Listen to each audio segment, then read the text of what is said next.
Tem uma bagunça que rola quando a gente fala sobre team building, que para mim tem pouco a ver com construção de time, de fato, que são aqueles momentos que a organização cria como uma agenda, um ritual, para o time se conectar. E normalmente, ou muitas vezes, o que acontece é que o interlocutor que produz essas iniciativas ou que compra esse tipo de processo com a gente, ele pensa só nesse lugar onde o time vai fazer um happy hour. E ele acha que isso é construção de time, porque a gente está melhorando de alguma forma a relação dentro do time. Mas na verdade que um happy hour, ele pode até aproximar as pessoas, mas ele não constrói time. Ele faz com que as pessoas sejam mais próximas, talvez. Não obrigatoriamente, não necessariamente. Então pode ser que a gente, ou que o mercado pense num team building, num formato que tem mais a ver com uma festa de final de ano do que com, de fato, uma construção de time que vai fazer com que esse time performe mais. Então por isso que a gente fala que team building não é oba-oba, não é festinha, não é bagunça. É de fato um processo que faz com que as pessoas consigam trabalhar melhor juntas. Isso passa por um processo de melhorar o relacionamento, de fazer com que elas sejam mais próximas, mas também passa por lugares que a gente tem que acertar e construir alguns combinados que façam que a gente entenda de fato como cada pessoa trabalha dentro daquela organização, dentro daquele time, que leve isso para a performance. E com essa necessidade de criar employer experience, de criar um branding mais interessante para a empresa, ou até para pagar uma urgência no lugar de a gente dar um remédio e não uma vacina, né, como a gente fala no mercado, as pessoas criam um momento que é proporcionado formalmente pela organização, que dá a percepção para as pessoas que a gente está fazendo uma coisa legal por elas. E que tenta fazer essa atração de construção de time num lugar que ele é só festinha, né, que é só um momento informal, criado pela organização formalmente para a gente se conectar como pessoa. E de novo, acho que isso pode acontecer num happy hour, numa festinha, num team building oba-oba, como a gente brinca aqui na Flow, mas ele normalmente não é muito profundo e não leva a performance. Talvez ele leve para um começo de uma boa relação, para o entendimento de quem as pessoas são, para a gente conseguir lidar melhor com os atritos do dia a dia, mas ele não constrói performance. Talvez construa num prazo muito longo do que uma iniciativa de um dia, normalmente que é feito um team building, possa gerar de fato de resultado.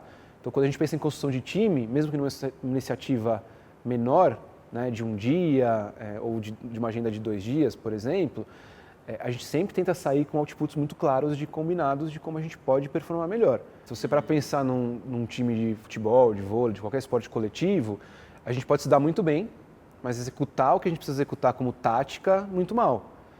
Porque eu sei que você, por algum motivo, gosta de tal coisa, bebe tal tipo de drink, tal tipo de... não bebe, come tal tipo de coisa, não come tal tipo de coisa, como sua família funciona, mas eu não sei necessariamente como você responde a uma tática, porque a gente não está conseguindo seguir a mesma tática junto. Então, provavelmente as pessoas se conhecem, se conectam, mas não entendem muito bem o papel de cada um dentro daquela tática ou daquela estratégia de negócio. Então, quando a gente fala do team building e pensa aqui dentro o jeito que a gente entende a construção de time, tem a ver com o tipo de relação que a gente cria. Então, as pessoas se conhecerem mais, entenderem até os gatilhos de cada um, para a gente poder entrar nesse atrito mais produtivo conscientemente, mas mais conectado com as estratégias do time, do negócio. E não só, eu vou poder falar alguma coisa para você que tá bom, que tá ruim, se eu não tenho ali a estratégia ou o entrosamento, porque o entrosamento é baseado numa estratégia, né?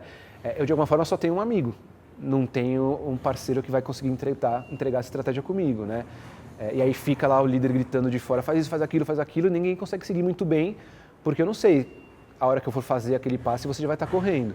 Entrosamento é isso, né? Saber o que você precisa fazer quando eu fizer tal coisa, ou saber o que eu preciso fazer quando você me fizer tal coisa. Não necessariamente ter uma boa relação. A relação é importante, óbvio, não quero descartar isso, também faz parte da construção de time, mas tem muito a ver com entender a tática para ir se entrosar. É um processo que leva tempo, que demanda muita conversa. Eu acho que até aqui por isso que se confunde, né? Por demandar muito desse atrito, dessa conversa, desse entendimento do que cada um faz, normalmente o mercado coloca a relação como ponto principal. E aí a relação pode ser construída na festinha, né? Na bagunça, no oba-oba. Mas o combinado não. Então, às vezes a gente entende lá que uma imersão de um dia numa bagunça, numa festinha, geram resultados, mas esses resultados vão se perdendo a longo prazo porque as pessoas não entendem muito bem o combinado, o seu papel, como funciona, o que pode e o que não pode. Então é esse lugar que a gente tenta trazer, mesmo quando as imersões são um pouco menores, né, de um dia.